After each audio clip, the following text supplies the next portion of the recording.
brothers and sisters in the occupied zone. The chair is against the walls. The chair is against the walls. John has a long mustache. John has a long mustache. It's 12 o'clock, Americans, another day closer to victory. And for all of you out there on or behind the lines, this is your song. Buy things at here websites.com. And welcome everybody to our Daily Gun Show. We come to every night and we talk about guns for like an hour, or maybe 3 hours, or 5 hours, or 15 minutes. Sort of depends on who joins us. This is an effort to keep a conversation about guns in the community and Second Amendment going. Not necessarily, in fact, originally intended to offer something intentionally alternative to the news of the day. But obviously, when the news of the day is super critical or important, we obviously pay attention to it. Today's news of the day is the glass ceiling. This fake idea that females get the bad end of the stick. That's who's getting the bad end of the stick? Me. And I'm not a female. So I'm getting shafted right now by a female getting Qwarked. So just me and barbecue in here right now because of the Qwarking, and it's horrible. So yeah, I mean, for one, I already own this time slot, right? Number two, she's a girl, like she should have to wait. And number three, I'm not saying she can't do a stream or a live stream. It's just that she should ask permission, and I'm not going to give her permission, but she should at least ask permission and then not do the stream. I'm not asking that much. I just want every single midnight shift every single weeknight. It's not that big a deal. But it was clearly on purpose, and so we can't have this. No, it's definitely I feel like it's offensive, like directly towards the show. But whatever, we're bigger than that. I'm trying to figure out if I can look at this in some sort of overprint preview. What the fuck do you think that means? Shit. I'm gonna turn that off because I don't want that in. Oh wait, what did that do? Yeah, look at that, what it did. All right, well, so I think I just made it so that it turns off all the little annoying lines, I think. And then we're going to try to look at what I've been working on. So I've been trying to get the damn book done over here about the little mini revolvers. And I think I got it open over here. Oh yeah, I'm not screen sharing. So over here, we'll screen share like this and like this. And then on the whole screen like that. I think that's about as big as I can make it because I can't figure out a way to make this pop out. Although you would think there would be a thing to do that. Some sort of a preview way or something. Oh, you know what I probably could do? I'm going to print it. Print it as a PDF. And how do I get it to not do that? Thumbnails, there we go. And then print it to PDF. Say print. Now it's going to want to shove it to a place, and I'll shove it here. Yeah, I'm going to shove it to here, and then call it draft, right? Draft. Whatever today is. Let's just say, and then say save. And now we got a PDF. And now I bet you I can open that PDF whenever. Oh, look how long this takes. In the future, this won't take this long because the computers will be better.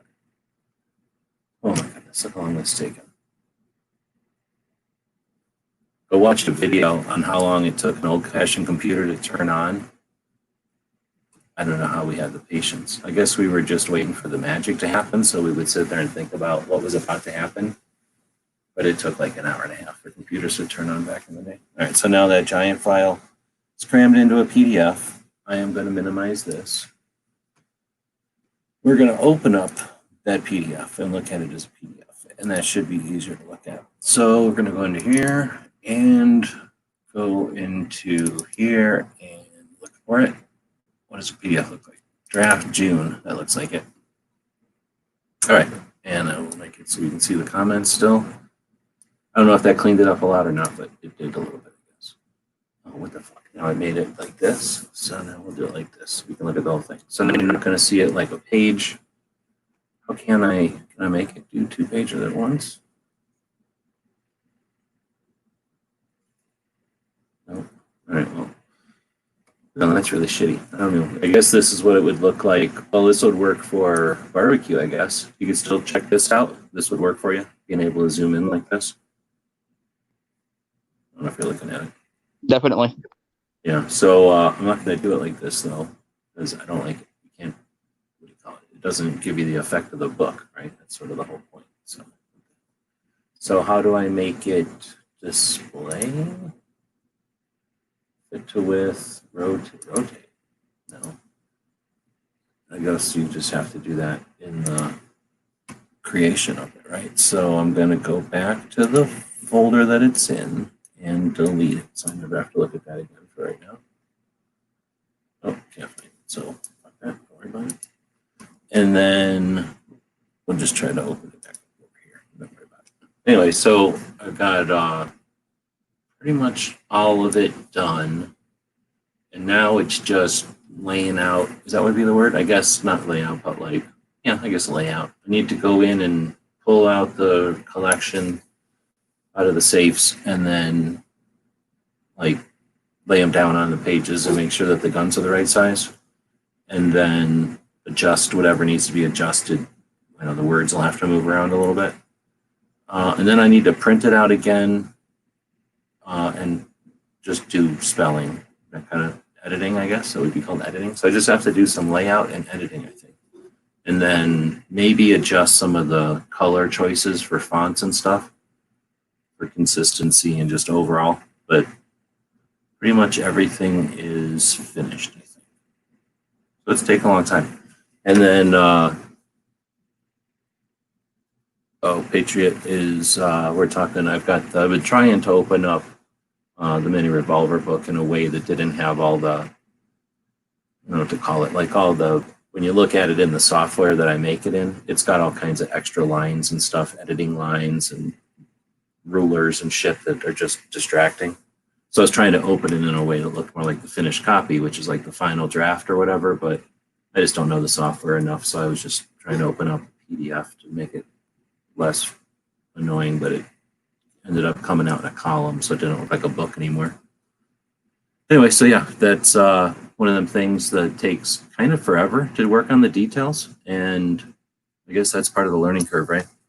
When you deal with a new type of medium or whatever, is oh, are you back in here? Sorry about that. So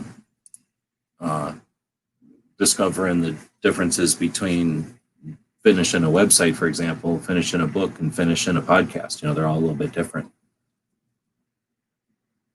Anyway, so with that, we have the girl stuff happening tomorrow. Look at this. I get quirked by a girl, and tomorrow is the day we let girls fly around in space. And after arresting one of them for voting, we eventually let them vote, and they still quirk me by putting their podcast on right on top of my podcast. It's So, very unironic that this corking is happening. What? Very unironic that this corking is happening. Oh no, it's probably deliberate. It's intentional. Those things don't just coincidentally happen right before the first U.S. Female astronaut goes into space, on the same day that the one chick who's on a coin, Susan B. Anthony, gets arrested for voting in New York. So, and then what was today? Today was the I didn't do it. The Minnesota or the Montana NRA ILA thing. Did anybody happen to log in or do that? Patriot wants to know if you ever figured out who Elizabeth was yesterday. Yeah, that was kind of my bad. And if Angelina is listening, I have no idea why in the world I was calling you Elizabeth. I just want to blame my crappy eyes because that's the easy cop out. She sounds a lot like Elizabeth now that you mention it, though. She says things that an Elizabeth would say. At least last night, she seemed to say all kinds of things that an Elizabeth would say. Let's see. So we got Bike Route Bob out there in Canada. We got DTP out there. And yesterday's out there.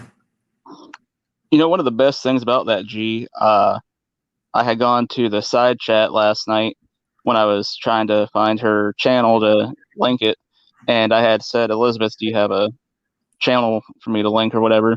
And she responded and everything, never corrected me.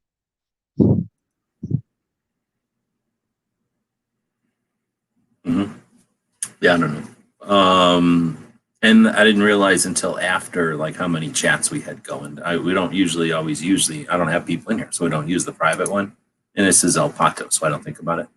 But yeah, you guys were chatting on both sides, and I think I was answering stuff from the wrong side and the wrong one or something. All right, well, so then let's see. So that's the calendar stuff. There was some other stuff I was going to do. I was in Matt's chat earlier, and they were worrying about news of the day or whatever. I had to put some worst case scenario, best case scenario kind of questions out there. I find those to be, oh, what the hell's going on here? I find those to be interesting. How did this even get shifted over like that? Oh, look, it's way off kilter now. What the hell?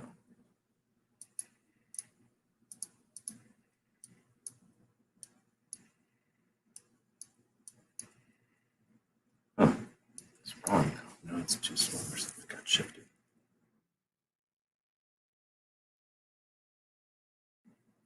So I don't know how many people were listening. Let me save this real quick. How many people were listening to Matt's chat earlier?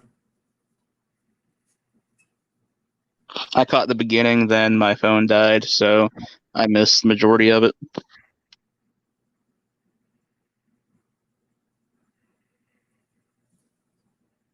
I should probably quit trying to edit while I'm in here. I'll just close this. Close the whole thing. Boom. All right. Yeah. So. Yeah, I don't know. Right now, I was also going to say, I guess I took the dog out to do her business outside, and I guess I should go look. We had what started out as a 3,000 acre fire. It's on fire.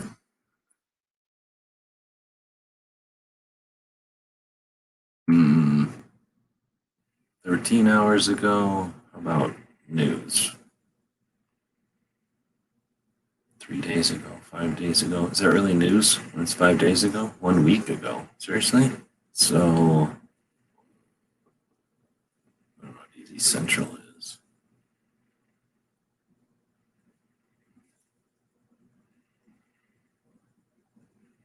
Oh my goodness. So, the fire that started out at 3,000 acres and then was at 10,000 acres, I think the last time I talked about it, was at 15,000 acres like this morning or something, and now it's at 89,000 acres. It's the size of Mesa, Arizona. So I don't know if there's any way to, I was trying to think about how to do a video of this, but if I go out my back door, I live on the other side of town from the mountains that they're talking about. It takes me an hour to drive up to go look at the fire because it's on the other side of the mountain. So I have to like drive up around the mountains. So if this is Tucson, there's Arizona, right? Tucson is basically 3 roads, one that comes over from New Mexico, one that comes down from Phoenix, and then one that comes up from Mexico. And then I live down on the south side of town. The fire is up here on the kind of around the corner from this where Biosphere is. Biosphere is out here somewhere. It's around the corner, right? So it's up north around town. Well, it's now hit the top of the town, of the ridge. So up here within, I think the Vatican, in Italy, the Vatican has a telescope up here. There's a couple other giant telescopes and things up here. And then there's a little ski town or whatever up there. It's gotten up to there. So from this side of town, right, I look out and I have to turn my head to the left and to the right, and it's all fire. Like the whole sky is on fire because it's hit the ridge here and coming up from the other side over to this side, but basically as big as Tucson is. So 89,000 acres. Pretty interesting. Is that just what's been burned and currently burning, or is that just what's currently burning, period? So, fires don't go out. They burn, and then the stumps and the stuff, the duff, whatever's there is smoldering. So you don't, fire passes and a wildfire will pass an area and it isn't out. It's just gone from blazing fire to smoldering fire. So it's got the potential to reignite or to be dangerous for sure. But so I don't know what you call, like, they count the entire scar, the fire size. So yeah, that original first 3,000 acres is part of the 89,000 total. Does that make sense? Okay. Yeah. But it started out as a lightning strike. I know people in that area, they said they had heard 3 giant lightning strikes that day, that night. And then one of them started this fire, and then let's say 3,000. It sort of started a fire on a vertical, north face of a mountain where it was like up and down. So it's not like you just walked up to it and put it out. It was on the side of a mountain. So it was just on fire. By the time they got airplanes and stuff out there, it was pretty big. And then, it just keeps jumping fire lines, I guess, and moving. It's tough to clear areas like that because it's so big and it's vertical. It's up and down. And it's not like there's trails or anything. It's just wilderness. So not a ton of trees, but obviously enough to let it catch fire. So, and it's a big enough fire. I don't know how far, what's on this map? This is 2 miles. So I'm 10 miles away from it and I can see the flames on top of a mountain enough. I'm at 2,000 something feet and the fire is at 9,000 feet. So I'm looking 10 miles north and some 6,000 feet up, and I can see the flames up there. I mean, not like, you know what I mean, but I can see the top of the mountain is a giant glow. It looks creepy. It looks like somebody nuked Phoenix and I can just see my mountains glowing there. Seasonal fires? Nah. I mean, we've had fires. So if this is the mountains, let me flip to this. So I don't know how well you can tell. The mountain is sort of a triangle up there. Yeah, doesn't look really good in any of these views. Maybe one of these other views will look good. No. Are these other views? No. So maybe this wedge of it burned down when I first got here. And it's still shitty. Like, it doesn't look like forest anymore. It looks like a burn after 20 years. So the mountains of Tucson here will look burned for the next generation. Like, it's the desert. It'll take 100 years before it's green again. So no, they do happen, but not 80,000 acres. 5,000 acres, maybe 10,000 if they can't get a hold of it. But that's pretty much a giant chunk of the area around here, at least. I don't know how big Tucson is, but I'd be surprised. Look at it. It's about half the size of Tucson. I'd be like, if half of Tucson burned up. I had no idea. I thought it was going to say something like 10, I don't know, to 16,000 or 20,000. I didn't think it was going to say grew to 89,000, but I guess it makes sense. Like I say, I was just out there walking and I'm like, holy shit, I have to turn my head to the left and then to the right to see it all. Like, you can't even just use both eyes and peripheral vision to see how much of the sky is on fire.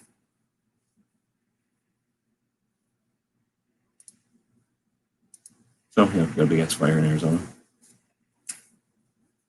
Stupid lightning. I feel like lightning should be illegal. Is there a highway that'll stop it? No, it's just on a mountain. So there's nothing that can stop it. They've already gone up and backburned from the Vatican's telescope, I'm sure, and the telescopes that are up there. Our telescopes ain't optical telescopes because that doesn't work this close to a city.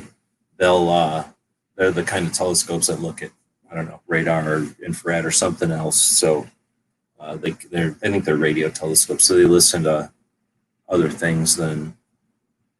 I don't think they have lenses in them. I think they have microphones or something. So they're super expensive, though. I think they run them. The telescopes are here in Arizona, and the control panels are in Italy. I think is the way it works. Something like that. So I'm sure they didn't want their stuff being burned up. So I'm sure we got stuff up there on that. They got 700 firefighters on this fire, I think is what they said. I can't imagine having to fight a fire like that, especially in the kind of heat that you guys have. Yeah, seriously. And that's one of the reasons it's probably doing it. We have red flags here, but red flags in Arizona are for weather, extreme weather or whatever. Is it the observatory? Is that what they call it? Oh no, I'll shut up. The Vatican one is on a different mountain. Sorry, different mountain that's not on fire. So the Vatican telescope is here, but not in danger. Yeah, it's a Gregorian telescope observing the optical and infrared. I guess so. Since 1993. But the Vatican, it says, is one of the oldest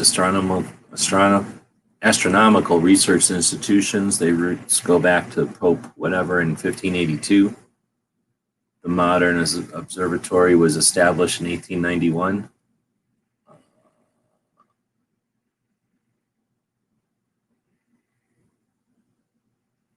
So I guess it's a big thing.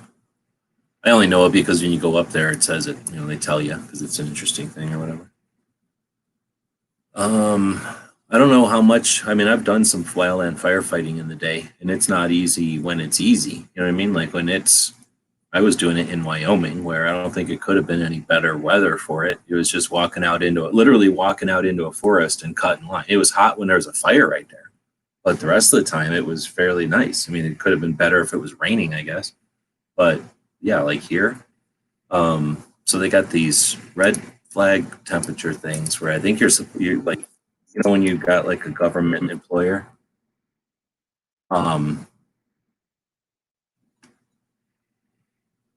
Let's see. Strong winds take over with constant or consistent winds between 10 and 25, gusting as high as 30. So it turns into 100 and something degrees. It was 105 today, and you got 10 to 20 mile an hour winds blowing through that fire. Like, oh, I thought it had more to do with like I don't know, maybe when there's the red flag is when they bring people in. But anyway, there's something like there's some limit to how many hours you can work and like that kind of thing. And they're making a big deal like you can't or don't bother to bring stuff to the firefighters because they can't. They're not going to just eat like stuff. You know, they're not just like, hey, what are we going to eat tonight? Like they're eating like athletes or whatever so that they don't die out there. So like, yeah, they're definitely, I mean, I don't know. It sounds like they're putting a lot of effort into keeping these guys from burning themselves out, whatever the word would be, from like working on a vertical situation in heat against fire, you know, like it's got to be horrible. But yeah, they were probably just brute forcing it. I don't know. I haven't been paying attention. I don't know if they've posted anything about it. I certainly haven't heard anything about the strategy or anything. But I'm guessing they just have to brute force. They can't take a bulldozer. There was like when I was in Wyoming, if there was certain places that were catching fire, they would take like a big ass bulldozer and drop a small bulldozer down like a yo-yo, like down the side of a mountain or whatever. But that's where they either don't care and they'll just drive a bulldozer up there because it's better to do that than let the mountain catch on fire. I don't know if they can do that here or if, you know, if it was even an option. So, you know, that's a whole bunch of ifs. So I think instead of that, they probably just have to bring out 700 dudes with shovels and they go climb out there and they dig big trenches so that the fire doesn't jump the trench. And the other thing is we had water, like they were just dragging in airplanes full of water and it was either water for us to drink or like water to throw at the fire. I guess there's a couple of lakes around here that they might be pulling water out of, but you know, we're the desert. We don't have to shit tons of water every 5 minutes everywhere.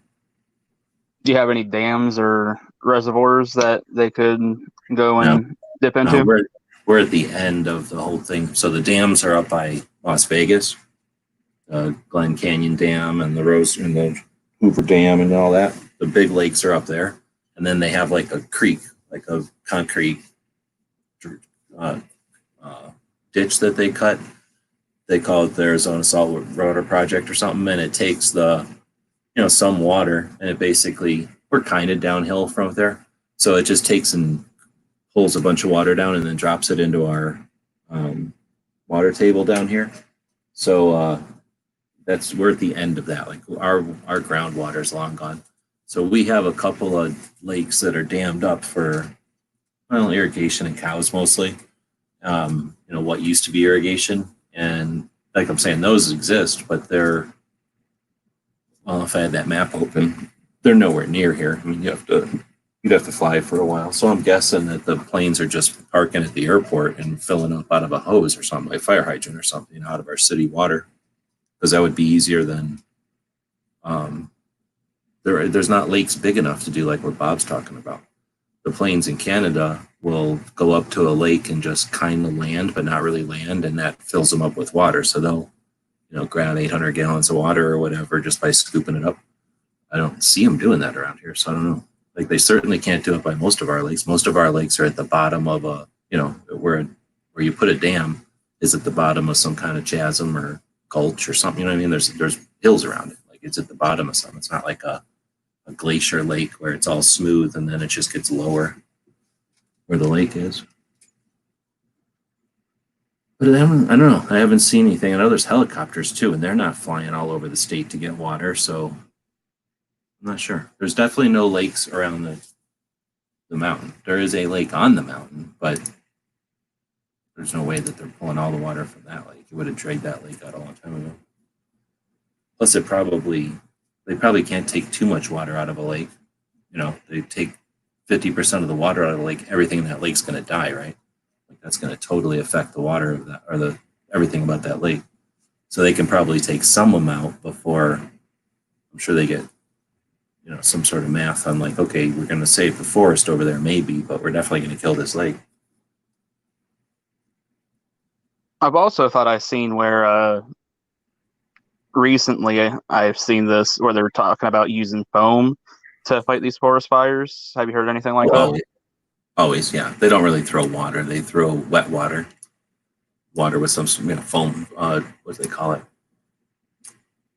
There's a word for it when they put detergent or something in there. But yeah, it's some sort of wet water that kills its surface area so it can be even more effective than regular water. Foam is the same kind of thing, allows the water surface to be over a much greater area than a drop of water or whatever. You take that drop and you turn it into foam and it's bigger. It takes more space. So, but that's why at first when they were doing it, like half the mountain looked red because the stuff they spill is red. The water they drop is red. Which I'm guessing has something to do with so they can see where they already dropped it. They don't have to guess. They can go, okay, I see where I dropped it last time. There's that big red spill right there. I'm going to drop it, to the left or right or whatever of that big red one or that last spill.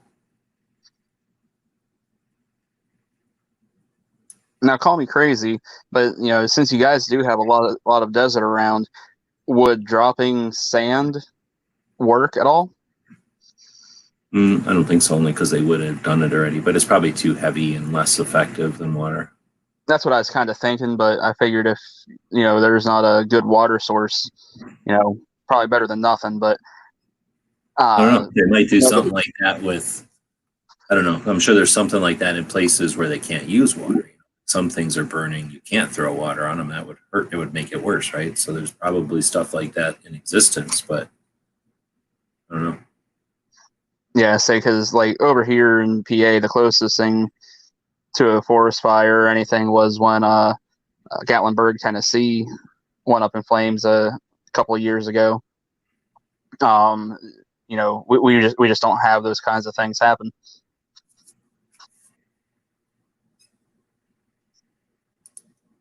So I'm a bit of the sand would scatter, but I think that would be part of the point, right? I don't know, almost like sandblast the material. I don't know. That's what I was going to say too, is maybe it would be effective if it, like now we've got this really strong wind gusts. If you could throw something into that wind that would, sort of the effect of like patting out a fire, tapping it out, like just to disrupt you got three pieces of a fire, oxygen, heat, and fuel. So just to screw with the triangle, it wouldn't remove the oxygen. It would displace some oxygen, I guess. It would not remove heat, but it would certainly disrupt the heat on the fuel, right, and give an opportunity for it to cool down. And then I think physically it would mess with the fuel. So like little tiny pieces, same effect of like sanding a big rough piece of wood, right? You sand it and it becomes less susceptible to a flame doing anything to it. I don't know. I think all three, I mean, I think it's got some potential, but it's just so damn heavy. Like you'd have to have some way to, but I think if you had like a forest fire, like just a campfire, and you were in a desert or a beach or a dune or something, and a big bunch of sand came by, it'd put out that fire. You know what I mean? Like I could see that happen. Like if a big sand blast hit a campfire, it would go out. Airborne dust has been known to cause fires because of the friction. Well, and there's something about like corn and stuff catches fire all the time because you just create some sort of situation where even if it's not flammable, the fuel or the material becomes almost a fuel. Saying it helps it stick to the trees. I thought it's to make it wet too. I don't know, but that's what it's all about, is making the water as effective as possible, right? So it does more than the water itself can do. Yeah, and it helps them figure it out.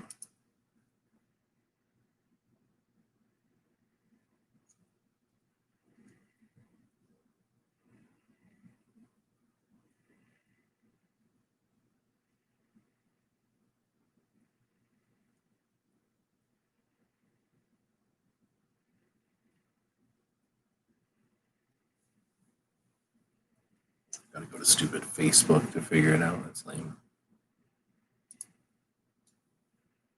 Yeah, this page doesn't even want to show up. Stupid news.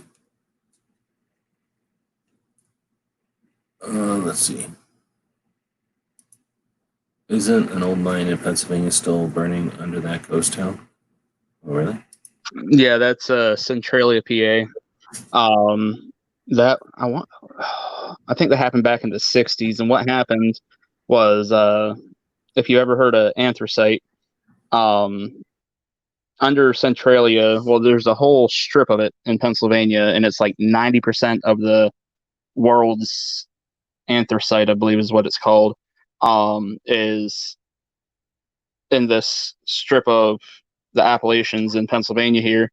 And it's supposed to be really good burning coal, essentially. But apparently, one of the mine shafts was right next to uh, garbage area that was being burned, and whoever was burning the trash, it was garbage company. But whoever was burning it didn't make sure that the fire was completely out, and they somehow had some of the fire get down to the mine shaft, and it caught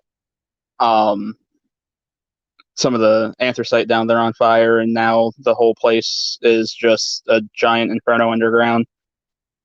I heard they had a chance to actually get ahead of it because they were trying to make a line, giant ditch, essentially, to try and cut it off. And this was after like 3 months of it already burning.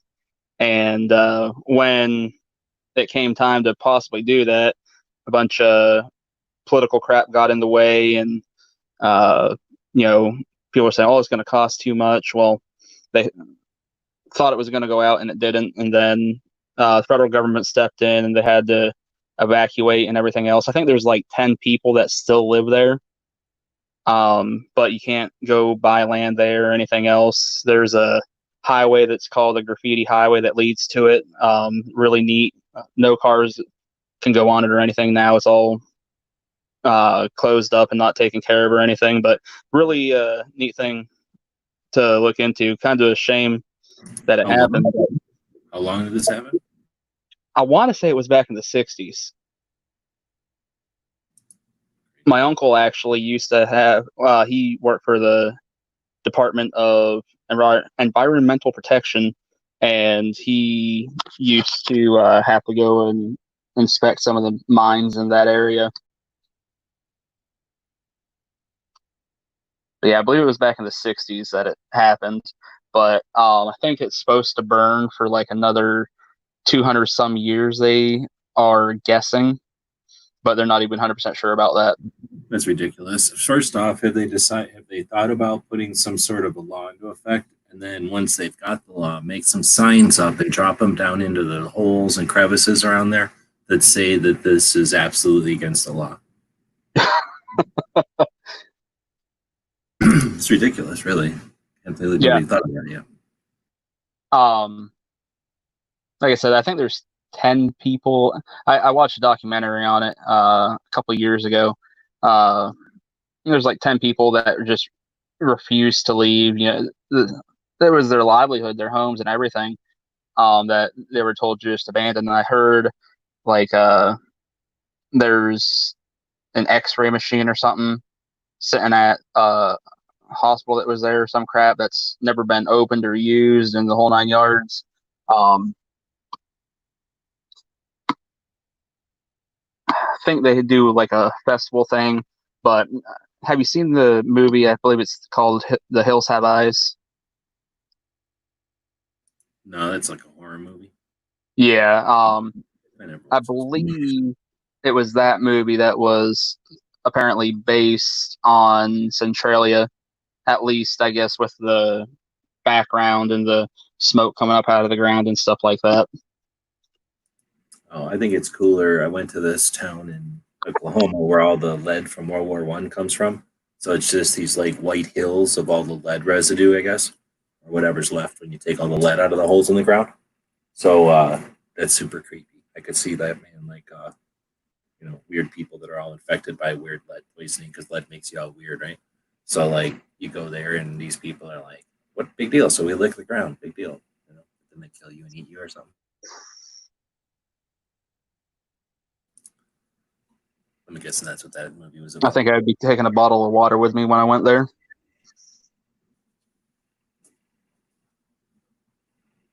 Let's see. I think when I went through there, I was heading towards the Hugo's. I don't remember the situation, but I wasn't in a big rush, but I wasn't like, I didn't have all day. And I kind of got the idea because I was kind of just driving around that town, which it looks a lot like, if you've ever been to like a mobile home park and without the mobile homes in it, it just looked like a bunch of streets and pads and concrete kind of foundations kind of things, but no stairs and no basements or nothing, just all flat. But everything was gone, like not a scrap of wood, not a nail, kind of some grass. I guess it's Oklahoma, but no, like, nothing. No. I mean, the sign something was there, but now it's just gone and very clean. So it was kind of creepy-ish, but I was kind of looking for something to take a picture of or just kind of figure it out.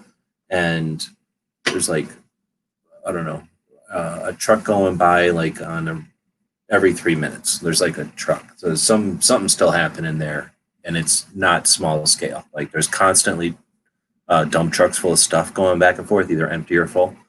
And like that was life. And then there was like 2 other vehicles, and I think one of them was creeping me out because he was starting to follow me around, or at least I got the idea he was following me around. So I got the hell out of there. But if that guy wasn't following me around, I had more time. I think I would spend more time there because it seemed kind of neat. And I didn't get to see any of the holes. I just seen big white piles, but no holes. I want to go look at what a lead mine looks like. Is it just a hole or is it a tunnel? Like, I don't know. Like, I like looking at that kind of stuff. They got a lot of that kind of stuff here in Arizona. Depending on what you're digging, they dig different kind of holes. And depending on when, it's a different, and who. Like, sometimes it's just one dude goes out there with his mule or whatever and starts digging a hole. Back in the olden days. So that looks different than some company goes out and brings out a bunch of stuff and digs a hole, which is different than like a town decided to all pitch in and dig a big hole. And these things could have happened back in the olden days, or not really that long ago. It's just that if something craps out, they just leave and it falls apart pretty quick. So it takes a little while before you figure out when you're looking at a ghost town, is this like a 1860s ghost town? Is this like a 1900s or something ghost town? Or is this like a 1960s ghost town? There's all kinds of them out there.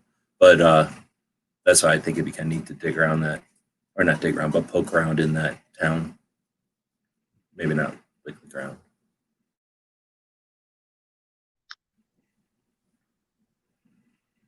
Yeah, Dark. I kind of find ghost towns to be just intriguing.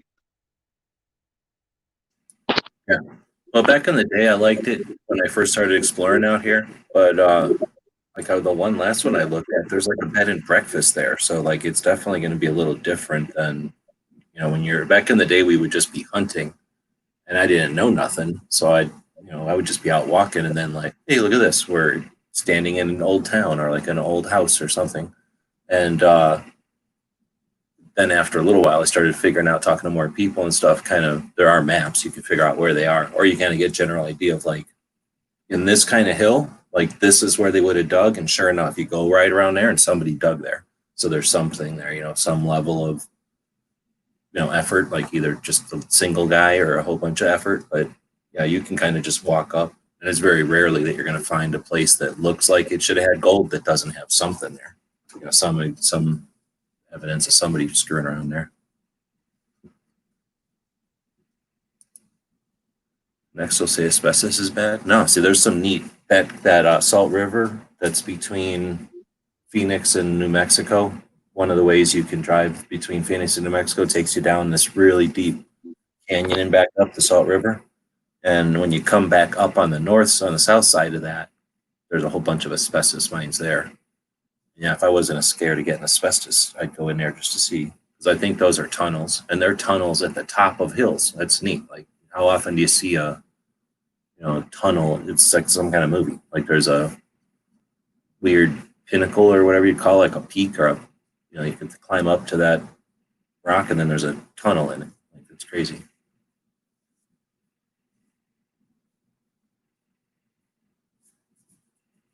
But I think asbestos comes out looking like a rock, and they just beat the shit out of it. I don't think it comes out looking like asbestos, right? Like, I think they do something to it to make it look like the way it looks in the insulation and shit.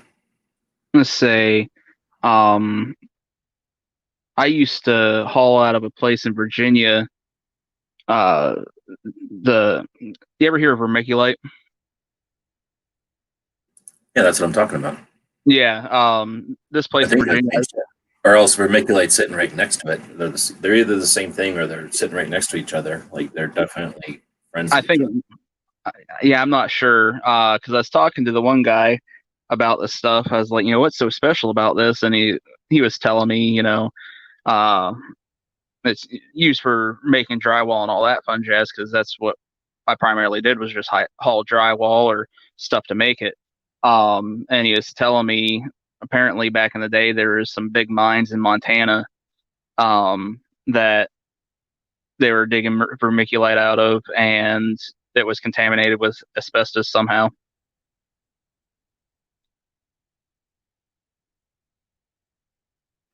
Oh, wait. No, hold on. Wait. No, I'm trying to think now. It's been a while. When I get out of guns, I'll go back into geology. Let's see, from asbestos.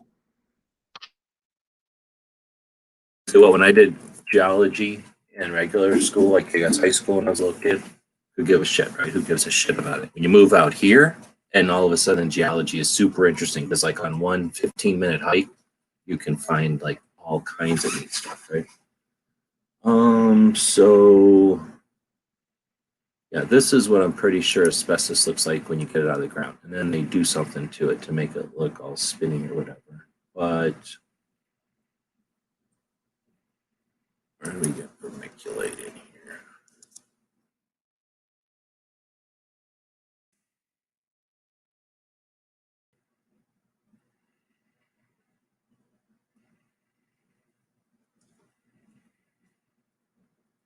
Maybe mine.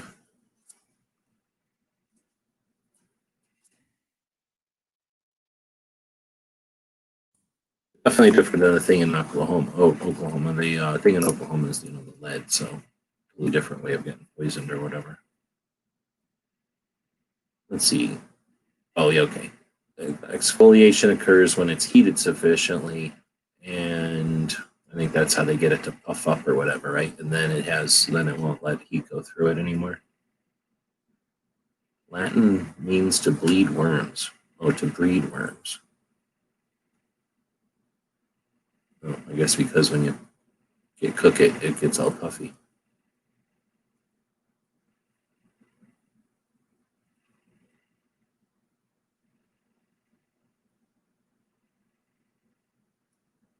I use vermiculite mostly when I was in plant classes, though, using it as a sort of not, as a soil additive, I guess, to hold water.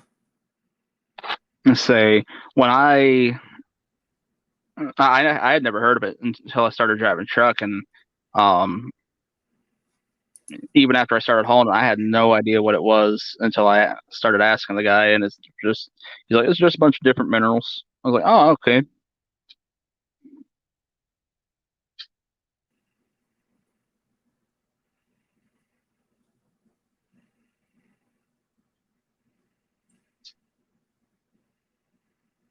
Say, speaking of planting stuff, do you get into all that fancy Miracle Grow and um, weed killer soil and all that stuff, G?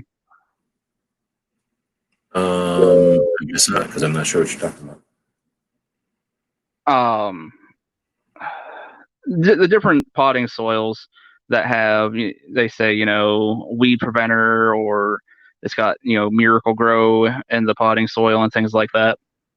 Oh no, no. I come from back in the Midwest, I guess, where like I never even thought about growing stuff because it was just like lush jungle, right? Like you ate an apple, and before you knew it, there was an apple tree growing underneath you. If you ate a strawberry, there was going to be strawberry plants under your feet. Like I grew up where the soil was black and thick, and you had to get a bulldozer to dig it out. Like it was tons of it. So out here, it's sand and rocks everywhere. So I never even tried to do anything in between. I just go straight to dirt or whatever, but I'll go dig dirt somewhere and then bring it home. I don't ever buy dirt. I'm way too cheap to buy a bag of dirt. I might buy a bag of bone. What's that stuff called? Bone meal or whatever, like where they got burnt up bone. Like that's too hard to obtain. So I'll go buy that. But dirt, I had a pickup truck. So every time I've had a garden, I'll just take 5-gallon buckets and go up somewhere where there's dirt and just get some buckets of dirt and bring it home. And say, No, I didn't even know that was a thing. I guess it makes sense if you live in an apartment or something, or if you don't, have dirt. yeah, but when I was driving truck down by Philly and Oxford, PA, Avenel, PA, a couple of places like that, there is a really big name company that does, different potting soils and just anything to do with lawn and garden and all that fun jazz. So I'm waiting to get loaded at this place, and I can't help but notice that they've got just pallets of these potting soils stacked on each other and just sitting around, and like one says weed preventer, and there's literally weeds growing out of the bags of potting soil that say that they have weed preventer in them. And then I'm watching this other guy take these bags that are clearly, junk, either they were sitting around too long or whatever the case was, and he just cuts them open and dumps them back into this giant vat, I guess you could call it. And he's doing it with things that say Miracle Grow or, weed preventer and this, that, and the other thing. And the cheap $2 bags of just plain Jane Hyponex potting soil, they're all going into the same thing. So after I saw that, I was like, never again would I ever consider getting that high price stuff, because one, I was watching weeds grow out, like I said, out of the bag, and it's supposed to be a weed preventer. So I kind of felt like they're, saying it's weed preventer and they're putting the weeds in it or something. I don't know. But clearly, if it's all going into the same thing, it's all the same dirt. Well, all right. So it's all dirt, but got a couple of things. One, if you've got, depends on how they're going to prevent weeds, right? So you've got basically the easiest way to think of plants is you got grass and you got other kind of plants. You got monocots and dicots. You got things that are leaves that grow up out of a central thing like a grass, and then everything else, trees and everything that has branches, tomato plants, right? So things with, that's the two different kinds of plants. So If you're going to attack plants, you attack them same way. Like if you're going to attack insects or humans or mammals, you're going to attack them differently. So they attack some weeds. Like let's say you want to have a lawn, they'll attack anything that isn't a grass. But if let's say you want to attack weeds in a garden, you might attack any grass, right? That won't work for corn, but it'll work for tomatoes and stuff. So first you got to define weed killer and what the soil's for, soil mix is for. But they're almost never going to put poison in there, right? I mean, there's definitely, you can salt the earth. You can make things so that nothing will grow again, but rarely is like a bag of potting soil going to be caustic, right? So it's mainly going to be probably some sort of a hormone, something that inhibits by a hormone.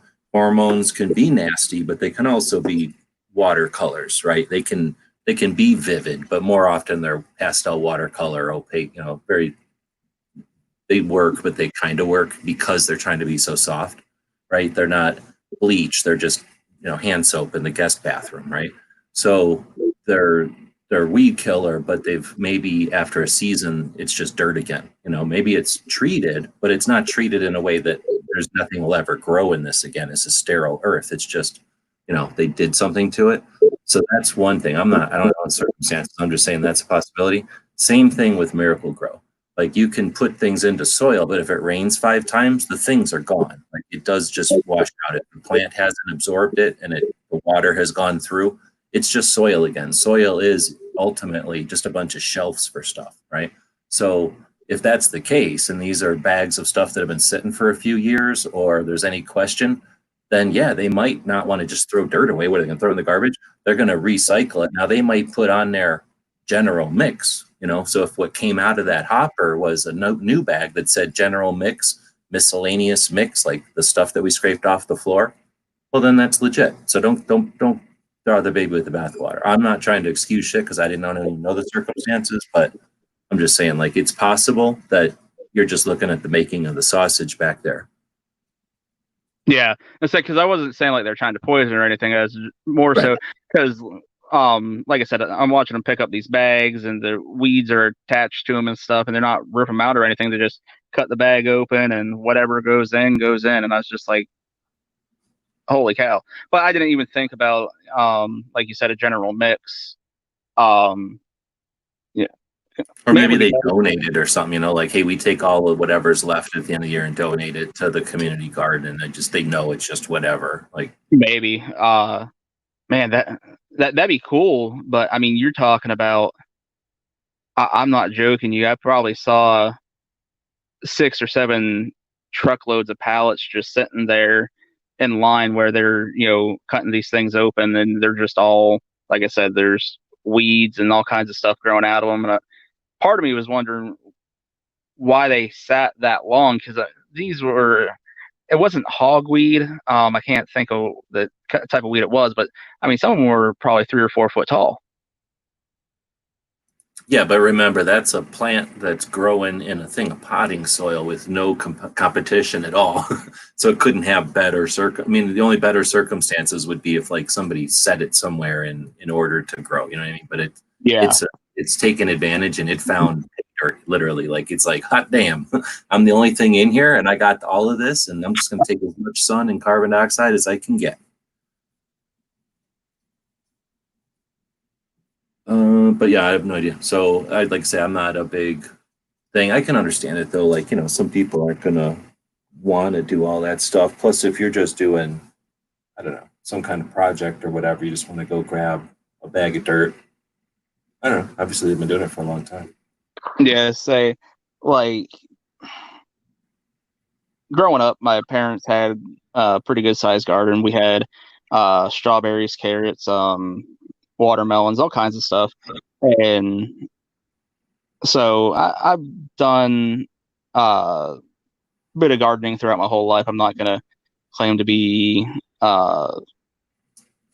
super knowledgeable at it or anything, but I don't know. I look at it, I watch people buy these $7-8 bags of potting soil. And I'm like, I think now after seeing all that, I'm just going to go and get, if I have to go buy potting soil for something, those $1, $2 bags. Yeah, well, I would think if you're going to buy something like that, the best place would be to go to like whatever the local, or like not a big box, but like whatever the local version of a gardening center is. That isn't a ripoff. There's going to be the ripoff one for like old ladies that got nothing else to spend their money on, Yep. just like the boutique gun shop or whatever. But go to like the real one, the one that like normal people are going to, because then they're probably going to have their brand of dirt that they mix, and right, like they care if your dirt works or whatever, and you know. Do you see a lot of co-ops in your area still? Yeah, it's Tucson is still fairly rural, right? We've got farming, well, the equivalent of like the farm store with the hay out front. There's on every corner of town. So like there's 3 highways.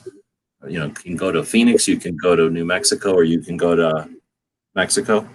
And every way out of town, there's a big, whatever they call it, is it Tractor Supply? I forget what the big, I don't really go to it, the big tractor, like hay place is now. And then there's going to be 1, 2, at least 3, 4, 5, whatever you call, like what I call like the equivalent of like the mom and pop, you know, probably been around since the beginning of Tucson as like an outfitter, equestrian ranch store. But now because of the big boxes, almost all of those have turned into like high end bullshit horse crap. And like if you've got big dogs or many dogs, like you buy your crap there. But like, or if you're like farming goats or something, like you buy your stuff there. So like those kind of stores, we've got like say maybe 10 of those probably, if I don't know about all of them. And then at least 3 or 4 of the big, chain tractor places. So we've got enough people that, I mean, there's only barely 1 million people. If you count every suburb or every square human, whatever, every human being in this area, you got like 1 million people in Tucson. So we're not huge compared to the rest of the world. And that's spread out the size of Connecticut. So it's, a lot of, well, ranch, I guess, whatever you want to call our version of a ranch in Arizona. Yeah, we got a lot of those Tractor Supplies, Rural King, and things like that up here also. Just it seems like there's not as many co-ops as there used to be. The community gardens and things like that. Oh, I was thinking more of like the store that sells to ranch stuff. Gotcha. I don't know if there's those. There's, I guess. You mean like for food? There's not a garden thing. There's plenty of ways you can get food. Like there's all kinds of different, like let's bring in food. It's all from Mexico though. Like the stuff that isn't gonna make it to Phoenix or make it to Albuquerque or whatever, like we can buy that food cheap. But it's not the place to have a garden. There's plenty of room. It's just that it would be so difficult to keep a garden going. I just don't think it works here. Yeah, I would say I wasn't sure. That's why I was asking. But Vance is saying, or no, Patriot said, blah, blah, blah, chip stuff, and you can get dirt from that. There is this place over by the electric factory that takes all the Christmas trees, and I think just any trees you want to bring up, and they chip it all, and then you can get all kinds of wood chips. But I mean, wood chips are okay for like putting on ground underneath of like playground equipment or something, so when kids fall on it. But for like, I wouldn't put that in like dirt that's too acidic or whatever. But that is true. I've seen things like that where places will compost, like DDP was saying about the community composting or the chipping, or like you take your yard waste and they'll compost that. And sometimes you can get, I don't know, imagine you can get like branches and leaves and stuff off of trees into compost. I'm trying to think of how we used to do it back in the day. But I know like all of our grass, we would just put big piles and let it burn, not like compost burn, it would melt in on itself and turn into like luscious black dirt. That would be like all the grass and I think all the tree trimmings, and then definitely all the food scraps and all the rest of the garden. You kill a watermelon plant and you throw all the rest of it into that big pile. Yeah, I always found compost piles to be kind of intriguing. Just with the heat that they generate inside and things like that as everything's breaking down. Yeah, really neat.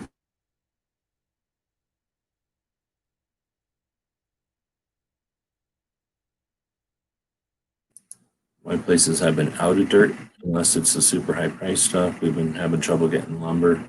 Yeah, imagine as people are shut down because of the virus, which not, then it's going to be tough to see things resupply. I would think that like lumber isn't coming from the middle of cities where people are scared of this the most, though. But I guess if the people that write the paychecks to the people that are working in a lumber yard, if they're not at work, it could be tough.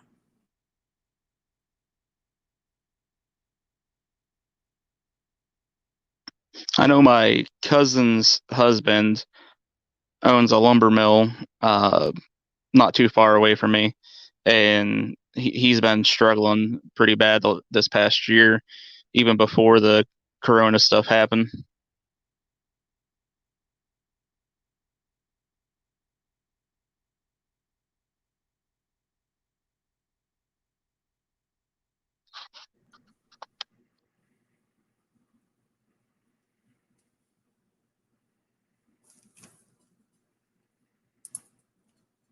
All right, well, we've gone all around the world today on this kind of topics, I guess. There's 8 people watching. I don't know. Is that girl still Qwarking?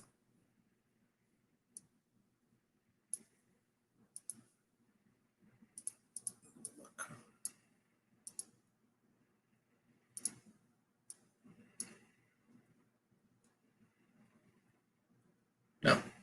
So I feel like I won. I think. Let's go make sure.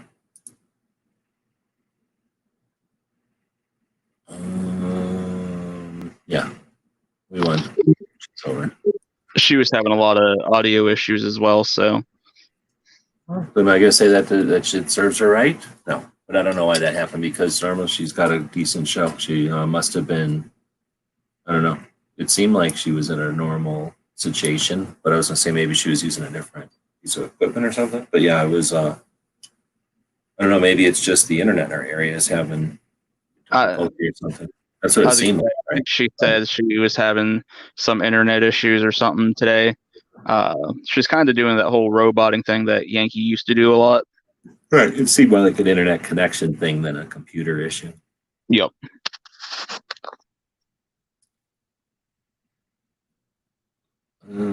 So, yeah, if people got other topics, I guess we can chat about stuff. Otherwise, I guess I've got a book I could finish.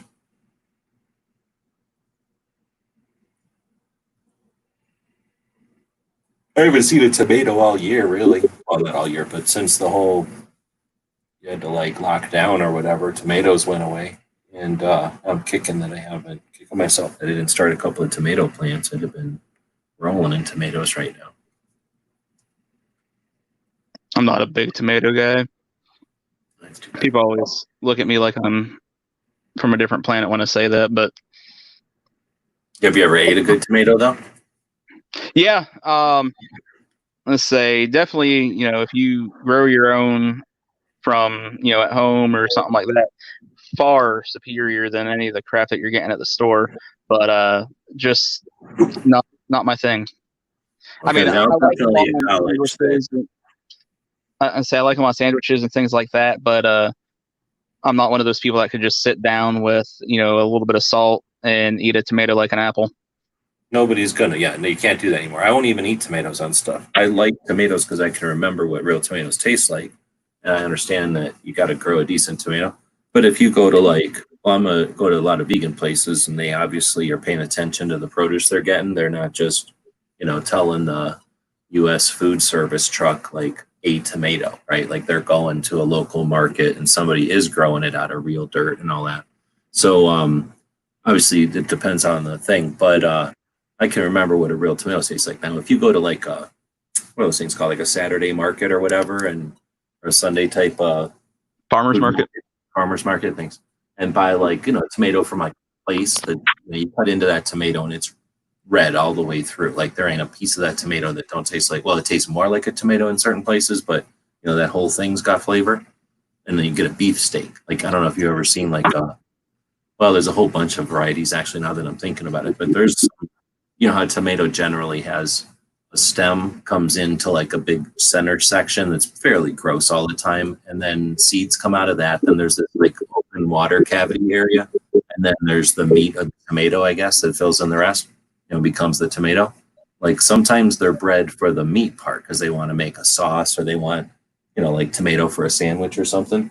But sometimes it's all about the cavities. Like if they're trying to literally make like a juice or something where they want as much water and tomatoes flavor as they want.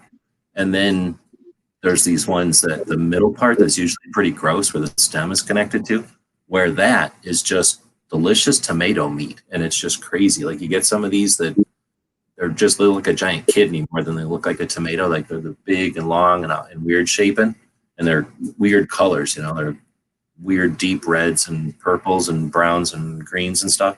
And you take some of those sometimes and just take like a slice the size of a thick size of bread, because they're as big as a piece of bread, right? You take a slice so that like, you know, you're basically getting the same thing as like a big slice of ham or something. And you put some salt on that and eat it on some toast or just a piece of cheese or a piece of lettuce or something with that. And holy crap, I mean, it's watery and just an insane, like whatever that tomato flavor is or whatever, you know, but that kind of stuff is where somebody's talking about putting salt. But like, yeah, you go to like Subway and you get that like thing that looks like a tennis ball and it's almost a perfect round thing. And it's the same color red on the outside, evenly all around. And then you slice it and the center is white. And then there's that, you know, almost uniform voids in it. Like that's fake ass genetically made, you know, grows quick and doesn't, you know, fall apart very quickly so that it's, you know, that kind of stuff I can tell you. And that's why I don't even bother putting tomatoes on stuff. But I go to my places in Tucson, at least, we got a weird situation or a unique situation in that most of the stuff that's grown in Mexico that's headed into the United States, they drop off all the stuff in Tucson that ain't going to make it. So we get stuff that's just ripe. You know, it's like it's ready to go. It's too far. It's usually right at the brink or hitting ripe. You know, so you get it and you take it home and it's just perfect. And it almost costs nothing because nobody wants to even touch it. It's, you know, they put it on the shelf and it's almost being bruised, right? Like it's the ultimate ripeness where they'd rather sell everybody everything when it's like 80% so you can take it home and all that stuff happens in your refrigerator. So we've got a little bit different situation, but I could see not wanting to go to a store and buy that tomato after another week because I think those tomatoes probably get like 2 more weeks when they actually work. So yeah, being in like the middle of the country somewhere and having to eat a tomato out of season that was made down there, I can see not wanting to put salt on that. Where's Gainesboro? Georgia? Bob's going to Georgia.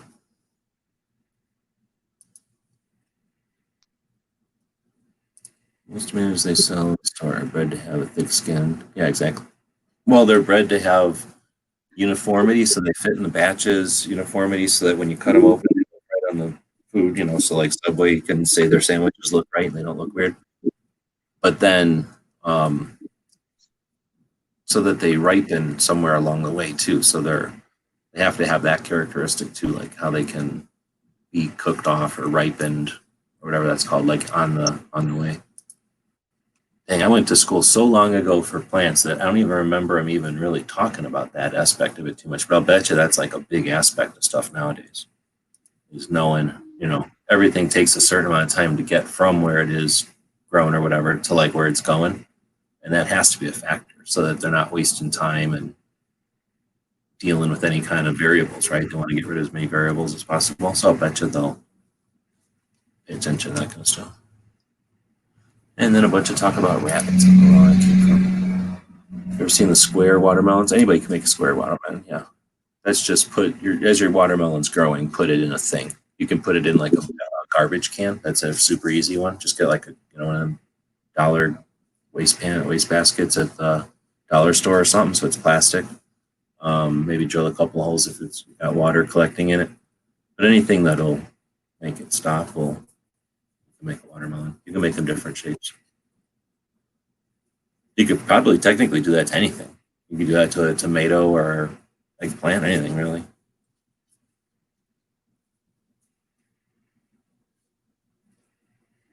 That'd be next thing. Start growing all your tomatoes with some sort of little star pattern or some kind of cookie cutters or something. Some sort of weird thing that you can unclip, some sort of a binding thing that you can take off when you sell it so that it ends up looking like a crazy shape no one would ever expect. Make it with a little weird thing that fills in the gap of a bagel or something. So that people who buy bagels or donuts or something have to buy your tomato.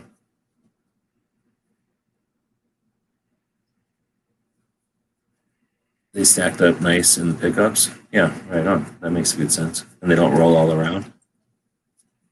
I think it'd be weird to eat a square one.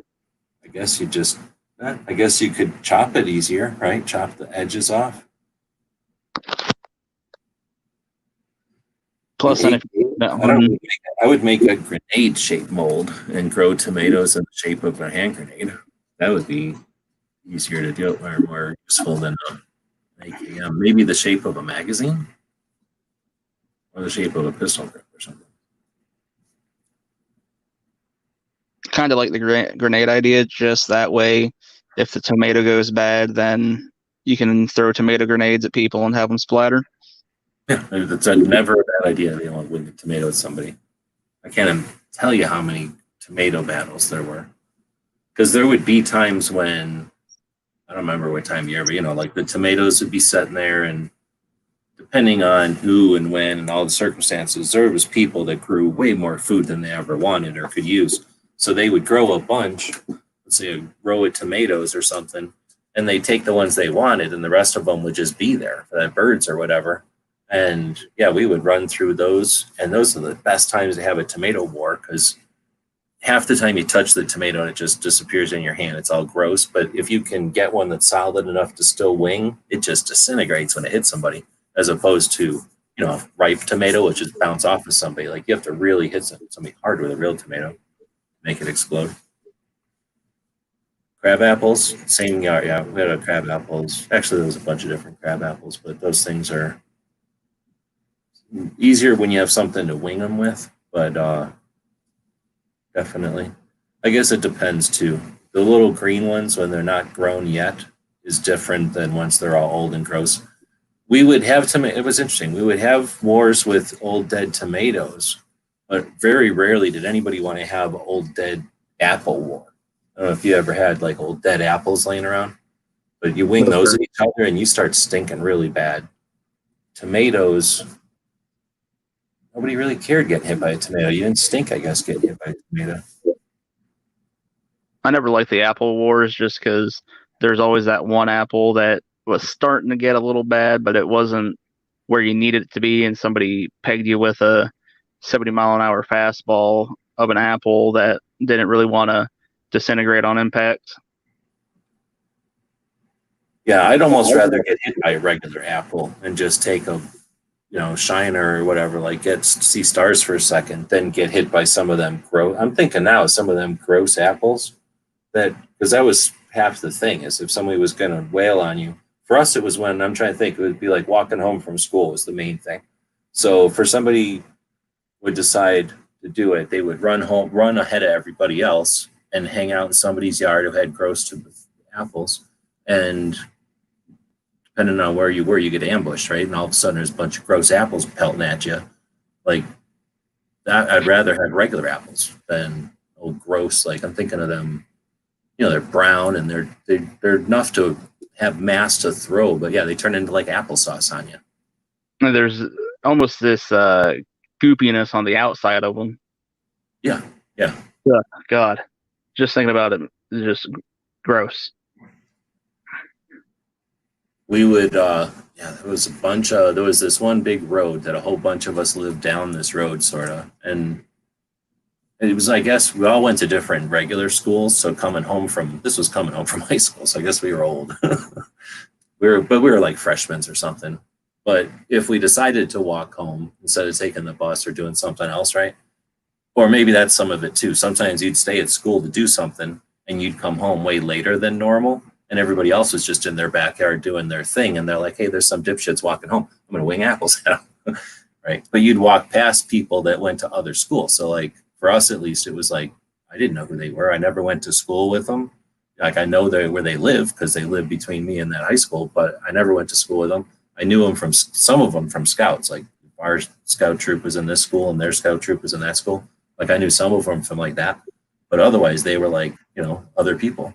And then for us, the street that I'm talking about, like the other side of the street was whole different people. Like none of us knew them. So, and it wasn't like gangs or nothing. It was just like, I guess, just kids have an opportunity. Like, hey, there's some people that are not going to get mad at us, so let's wing apples at them. Then you'd go, hey, and then like maybe one day in the future you'd wing apples at them. That was the days.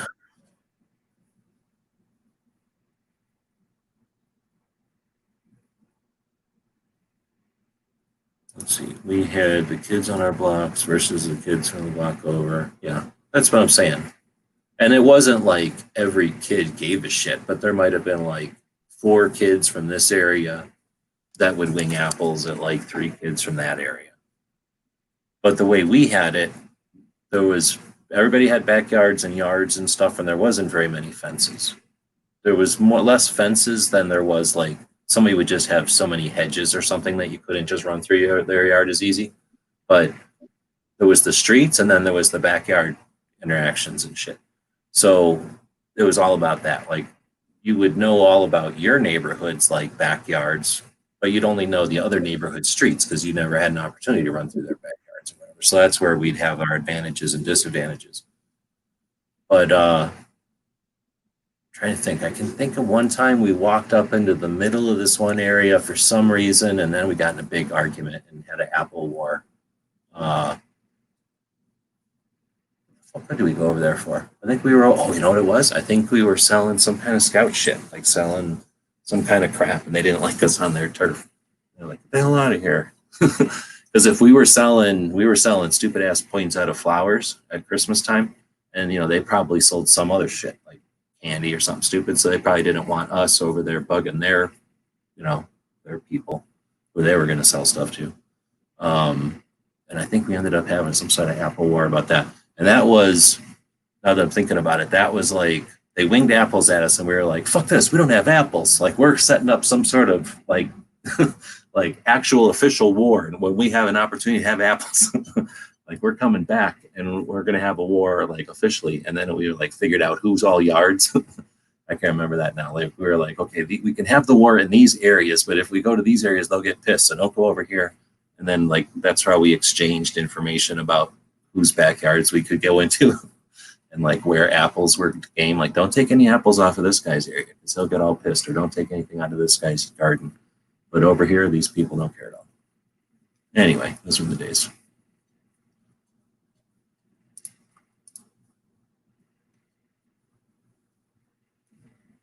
I should go on Google Maps and try to go back and remember some of the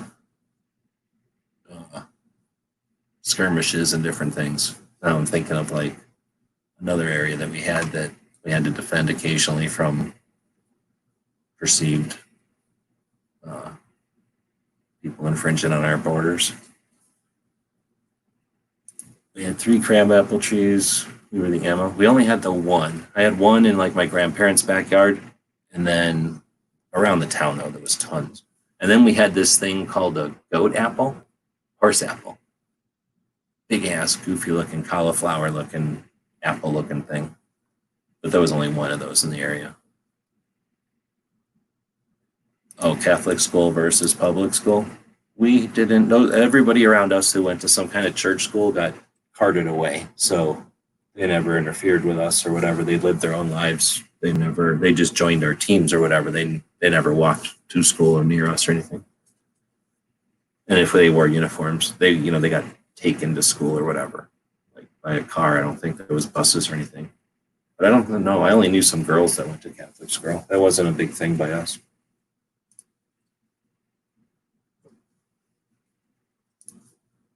Anyway, now I don't know. Now we're just reminiscing about olden days things, and this is supposed to be a gun show. So there are some other things that we could be chatting about, but I'm gonna go try to finish that book so that I can get into the next projects.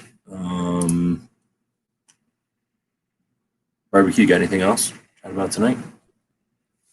No, I got nothing. Let's say just more garden talk. But like you said, you've got work to do, and I'm pretty sure everybody's tired of hearing us talk about beans and things like that. Yeah, I was listening to, I think I mentioned I've been listening to, you know what it was? It was when Walt was in here talking about this guy, and now for the life of me, I can't remember his name. I think it's Seth something. This guy who is an FBI hostage negotiator.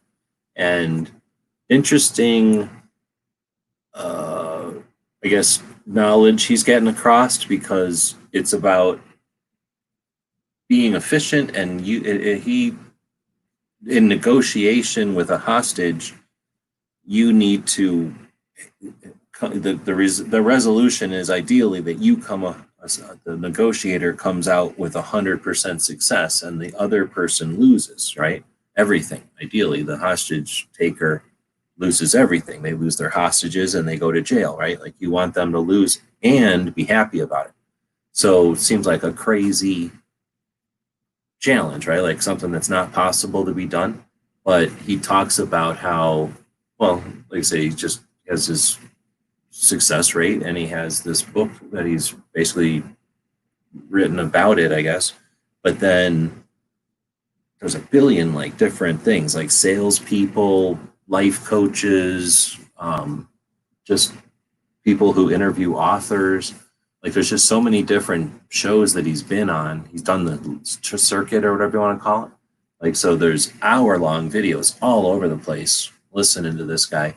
And although he's talking about the same concepts, it's just super interesting because the different people are going to ask him different questions and stuff. So anyway, one of these things I've been watching was somebody who is, I can't tell if it's like a sales focus or if it's just like a small business owner focus, but asking him those kind of questions or whatever. And that guy said something about his podcast, and it made me think, yeah, this podcast is a massive shit show. So even though I don't care, I think of this as like a sketch pad. There are people that walk up to this show and go, oh, he must be the biggest like inept podcaster ever, because this show's like horrible. Like this, there's no rhyme or reason to the show at all. So I keep bouncing around the idea of making this show worth the shit again. But I don't know. I keep saying that. Anyway, so I've had another instance of somebody making me think about all that again. But until then, let's see. Horse apples. I spent a lot of time as a kid raking up horse apples. Oh yeah, and they're horrible. As I remember, they're super heavy. You have to kind of kick them around, and then they're useless, right? They're absolutely useless. Although according to the internet, you can eat them. I don't remember anybody ever wanted to eat them though when I was a kid. They were just a complete waste. Luckily, they weren't in my yard, so all I had to do was imagine how much of a pain in the ass. It was also, if I remember right, one of those trees where the roots keep coming out of the ground, so you can't even rake it good because there's so many damn roots everywhere. It's like trying to rake on a piece of wicker chair or something, like a giant wicker chair. So you basically had to go in and pick up each one or kick them around or whatever. And they weren't light. They were as big as like the body of a pineapple, right? They were pretty big. There we go. So yeah, we're just chatting now at this point. So with that, we'll be back to pick you up later. I feel like I should write stuff down.